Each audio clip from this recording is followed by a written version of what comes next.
Lahat ng drama, lahat ng tawanan, lahat ng iyong all-time hits.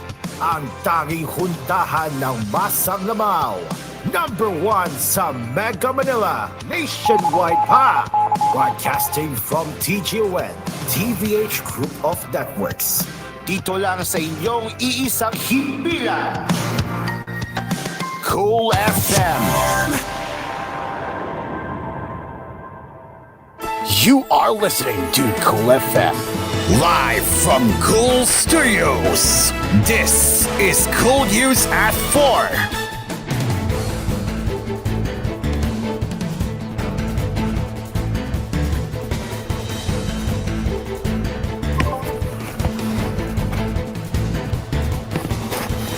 Good afternoon and welcome to Cool News at 4. I'm Carlo. And looks like Alice Guo's situation continues as President Ferdinand Bongbong R. Marcos Jr. on Wednesday said the government will expose the culprits who allowed dismissed Bamban Tarlac Mayor Alice Guo to leave the country and vowed that they will face the full brunt of the law. Marcos pointed out that Guo's departure laid bare the corruption in the country's justice system, which erodes public trust. Let me be clear. Heads will roll, Marcos said in a statement released through his Facebook page. We will expose the culprits who have betrayed the people's trust and aided in her flight. A full-scale investigation is already underway, and those responsible will be suspended and will be held accountable to the fullest extent of the law, he added. Marcos stressed that there is no place for individuals who place personal interests above serving the Filipino people with honor, integrity, and justice in the government. When asked if Marcos has set a deadline for the investigation, Executive Secretary Lucas Bersamin told reporters through a Fiverr message that it will be completed as soon as feasible. He, however, did not give a specific time frame or date. It was Senator Risa Hontiveros who first revealed that Guo had already left the Philippines in July. Hontiveros said Guo used her Philippine passport to exit the country. The Bureau of Immigration, meanwhile, confirmed the information from their counterparts and bear that Guo left the country illegally without passing through the Philippine immigration authorities and illegally traveled to Malaysia as early as July. As of August 18, the BI said Guo was last tracked in Indonesia. Despite this, Guo's legal counsel continues to insist that she is still in the country based on her assurance alone. Senate President Francis G. Escudero on Wednesday emphasized the need for a general aviation terminal to bolster security measures for private planes following the reported departure of dismissed Tarlac Midtown Mayor Alice Guo from the country. It's easy to slip through because we don't have a general aviation terminal, so it's very easy to slip through if ever. As long as you have money, you can easily leave the country and you can also come back. I mean, always have an advantage in that kind of situation, said Escudero in an embassy interview in Pasay City when asked on Guo's evading of law enforcement agencies. Escudero noted that he had already questioned the Civil Aviation Authority of the Philippines and the Department of Transportation about the absence of such a facility in the country during previous Senate hearings. There have been 3 budget deliberations, even 5 when I was senator. I asked the CAAP, I asked the DOTR on our lack of a general aviation terminal since the airport was invented here in the Philippines, Escudero said. Escudero also said that due to the absence of such a facility, private planes could evade inspection from the Bureau of Customs and Bureau of Immigration. Because right now, anyone who has a private plane, the rich ones that is, would go to the hangar, bring the passport, get it stamped, and go to the launch and board the plane to leave, as Escudero said. After landing back in the Philippines, it's the same situation. They will go down from the hangar and then into the car without customs inspections and no more immigration inspections, he added.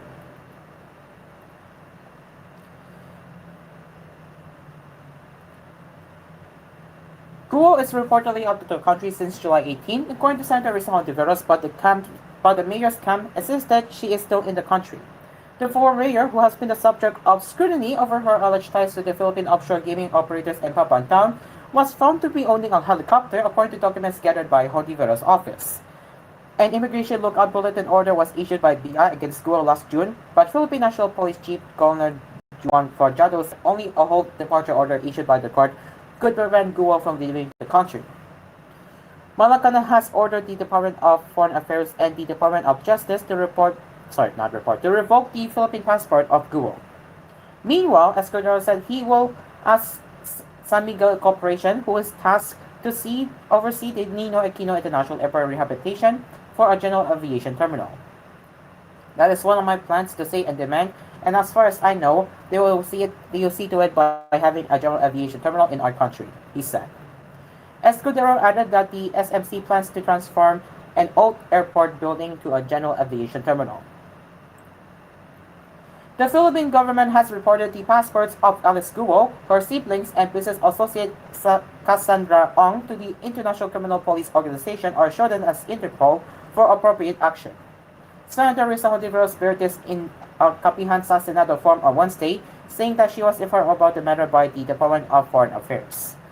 So based on my information from the DFA, the Philippine passports of the aforementioned individuals, Alice Guo or Guo Huaping, her siblings Sheila, Wesley Lau Guo, and Cassandra Ong, the Philippine passports of these individuals have also been reported to the Philippine Center for Transnational Crime Interpol for the appropriate action,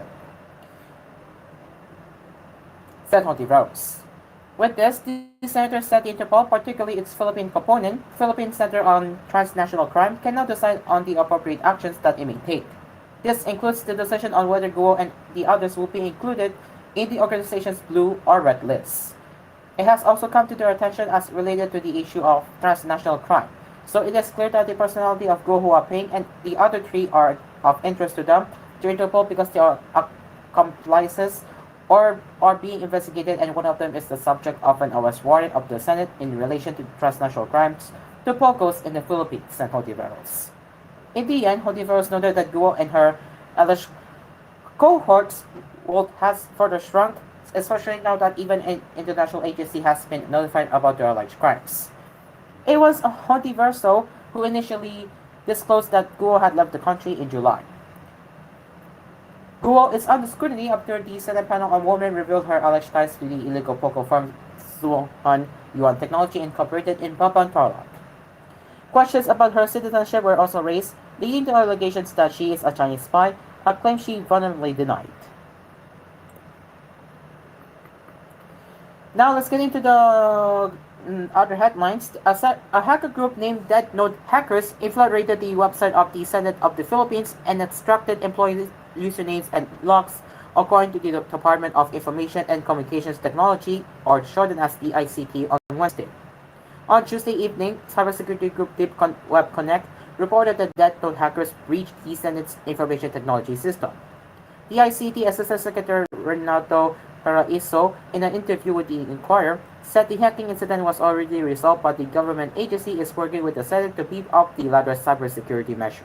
It is not alarming, Paraiso assured. The same hacker group, Paraiso noted, was also behind the data breach, victimizing the Bureau of Customs earlier this year. Despite reports naming a supposed full administration Senate slate for the 2025 midterm elections, Partido Federal ng Pilipinas President and Cotabato Governor Reynaldo Tamayo Jr. said that the Bagong Pilipinos Alliance does not have an official lineup yet. In a statement on Tuesday night, Tamayo said that different parties aligned with the PNP were only asked to submit their Senate candidates from within the groups during the meeting at Malacanang. The PFP official said the official lineup would only be named on September 15. There are reports that came up saying that there is a senator lineup for the Alianza para sa Bagong Pilipinas. I want to clarify to the public that the administration side still has no lineup for senatorial candidates, Tamayo said in Filipino. What happened was that the different parties supporting the administration of President Ferdinand Marcos Jr. were asked to submit the list of their candidates up to September 15. That's why the supposed list is not true, he added. We will release an announcement regarding the administration's senator lineup once all parties part of the Alianza para sa Bagong Pilipinas have decided. Tamayo did not specify what report showed a 12% slate, but reports from different media outfits showed Senator Amy Marcos name dropping the administration's supposed magic 12 for the 2025 midterm elections. Senator Marcos said this was supposedly the topic of a meeting in Malacanang last Monday night. Camarines Source, 2nd District Representative Alray Villaferte, also named 7 members of the groups within the alliance, but he said this will still be up for the approval and consensus of all political parties. The 7 possible candidates are former Senate President Soto, Deputy Speaker Camille Villar, Senator Ramon Bong Revilla, Senator Amy Marcos, Senator Pia Catillano, Interior Secretary Benjamin Abalos Jr., and Senator Francis Tolentino. Villafuerte heads the National Unity Party, while Senator Marcos belongs to the Nationalista Party, two groups that signed agreements with President Ferdinand Marcos Jr.'s PFP.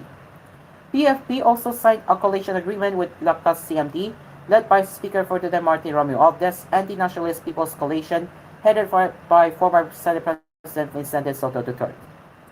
Coming up on koolNews at 4, dengue has killed almost 400 this year. Cases are expected to rise, according to DOH.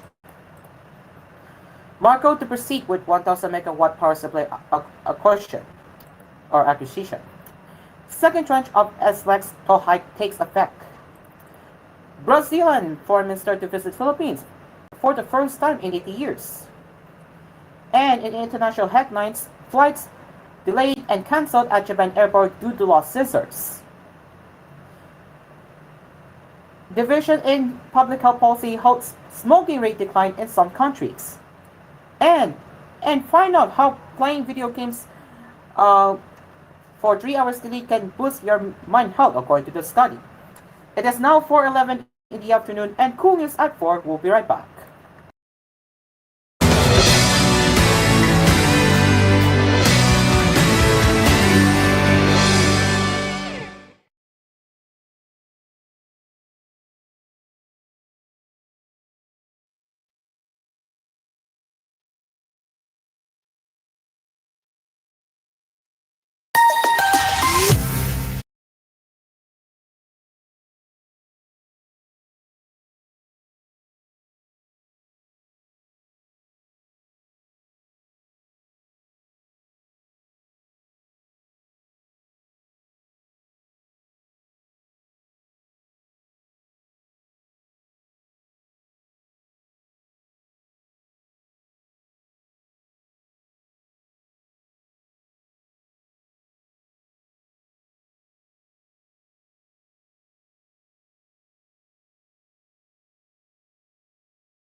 Welcome back.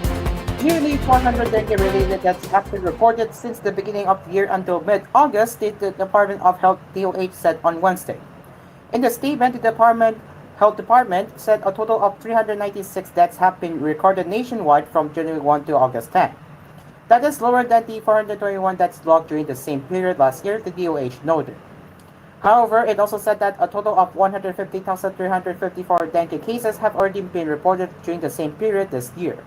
This is 39% higher compared to the 107,953 dengue cases reported in the same period in 2023, the DOH said.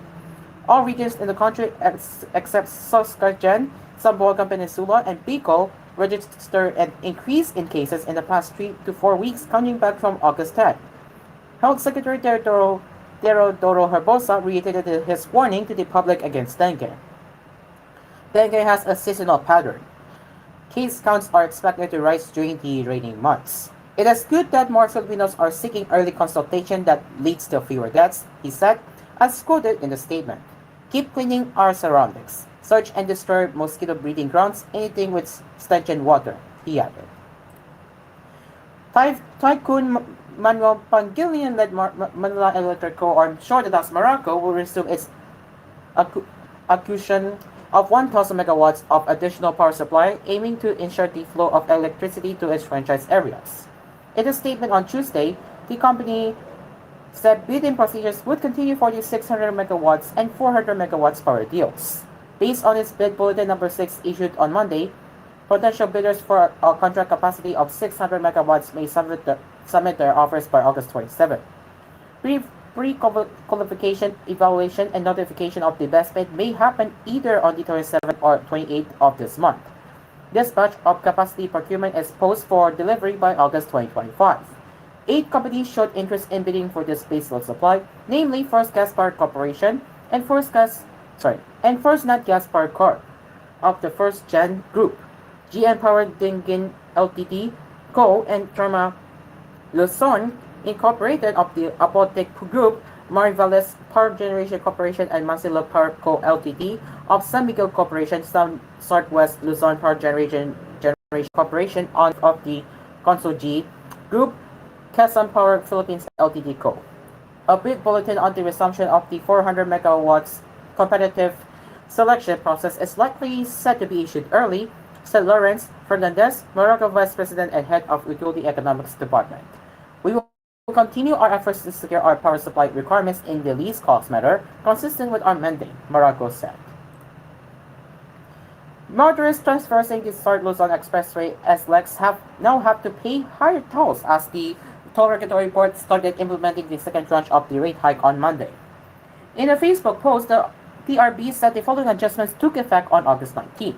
Alabang to Calamba, additional 10 pesos for Class 1, 20 pesos for Class 2, and 30 pesos for Class 3.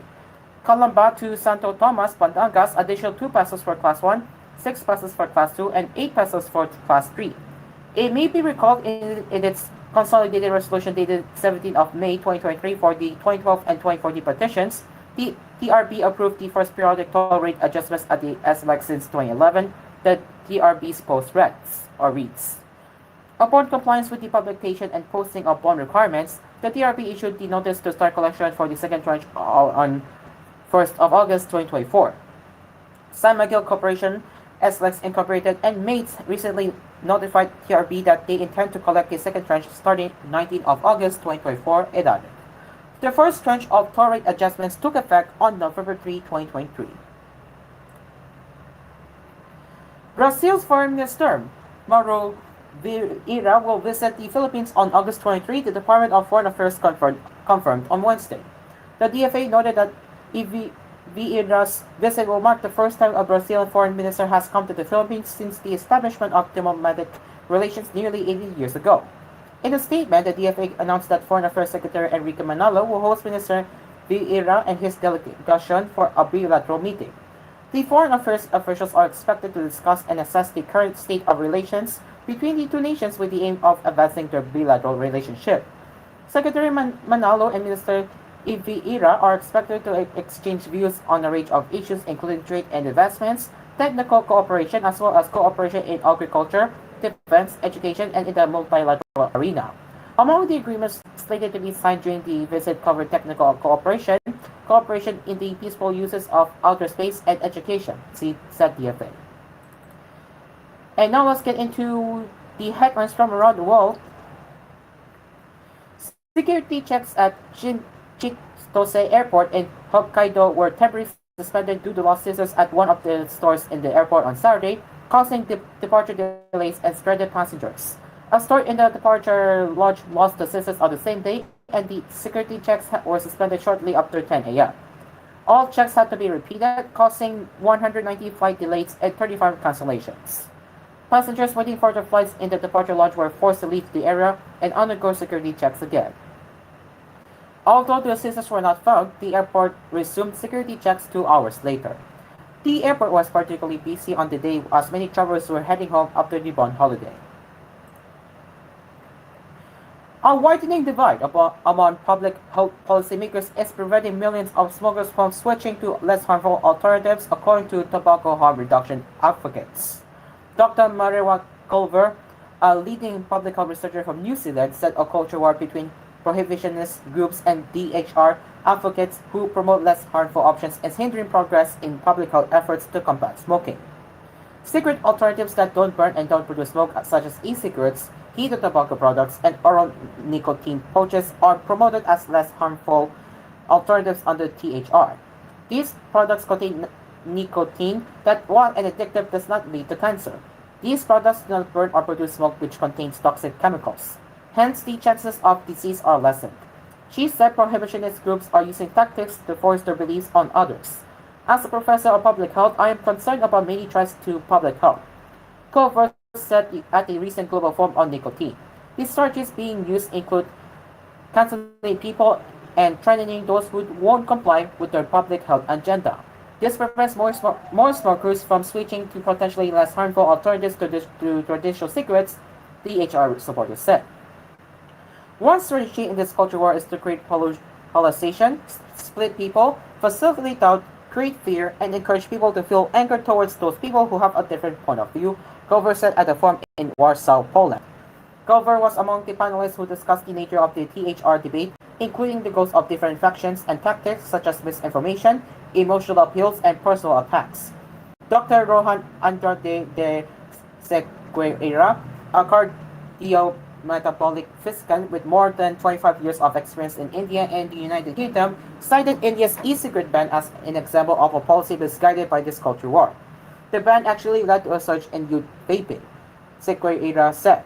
A complete ban creates a black market for these markets, removes regulatory oversight, and exposes users to potentially dangerous, unregulated devices, he noted. The moment the vape ban came into place, there was a sudden surge in the usage of devices among the youth, which basically did the exact opposite of what it was supposed to have done. There should have been a regulation, he said. Whenever you have any kind of prohibition, whether it's drugs or alcohol, you just drive the whole thing underground. And then you see this booming black market. You don't have any regulatory control over that. You don't get any taxes out of that, Segueira pointed out. You're getting products which have no quality control, no quality analysis, he added.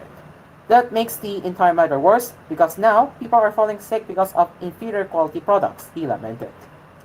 Segueira also denied that vaping is a gateway to smoking, especially among young people. In 2018, there was a survey which was conducted in India that 20 million kids in the age group of 10 to 14 smoke at least 5 to 10 cigarettes a year, he recalled. That's more than the population of some countries, and in the last 24 hours, 650,000 kids in India smoke a cigarette every day. What gateway are we talking about? He asked. Segueira said misinformation also exists within the medical community. The issue is that 95% to 99% of doctors in India have no clue what THR is. And everything about THR is all based on perceptions and miscommunication, misrepresentation, and false messaging, he said. Both Glover and Segueira stressed the importance of education and counting misinformation to promote informed decision-making among medical professionals and the public. Global Forum of Nicotine Conference Director Jessica Harding said more than 100 million people worldwide have already switched to vaping and other THR products to quit smoking. And now let's get into the interesting study. A 2024 Japanese study discovered that playing video games can improve your mental well-being as long as you only play 3 hours a day. Nihon University researchers added that owning a gaming console can improve life satisfaction and reduce physiological stress. I guess if you enjoy your hobby, you're going to find a good impact on your well-being, said lead researcher Hiroyuki Igami. Dr. Mike Cook, a senior computer science lecturer at King's College London, who was not part of the Japanese study, explains the importance of playing video games. Research that helps people understand the benefits of play is good for everyone, particularly when it comes to video games which suffer an image problem globally, Cook said. In 2019, the World Health Organization added gaming disorder to its international classification of diseases. However, the scientific news platform New Scientist says research into the effects of playing video games has yielded mixed results. Professor of Physiology and Science Communication at Bad Spa University, Peter Etchels, says these studies occurred in lab-controlled settings. As a result, their results are far removed from what it's actually like to play video games, explained Etchels, who did not participate in the Japanese study. Igami and his colleagues started the research between 2020 and 2022. COVID-19 lockdowns reduced gaming console supplies at the time, so Japan introduced lotteries where people could win a PlayStation 5 or Nintendo Switch. The researchers surveyed 8,192 people aged between 10 and 69 who participated in the lotteries. They answered questions related to their gaming habits and levels of physiological distress. Igami and the team found that lottery winners had better mental well-being scores than unsuccessful lottery players. Most experienced improved mental health from playing 3 hours daily. Moreover, younger people with Nintendo Switches had more benefits compared to older counterparts. Gamers with no children benefited more from their PS5s than parents. However, Igami and the team admit conducting the study during the COVID-19 pandemic may have affected the results. Nevertheless, if we care about understanding how video games impact us, we need to be nuanced and specific about what it is that we are measuring and how, says Schultz. And that's koolNews at 4 for today. As always, you can get in touch with us at tvh.philippines.news@gmail.com. I'm Cairo, and we'll see you later for more headlines at 6 in the evening.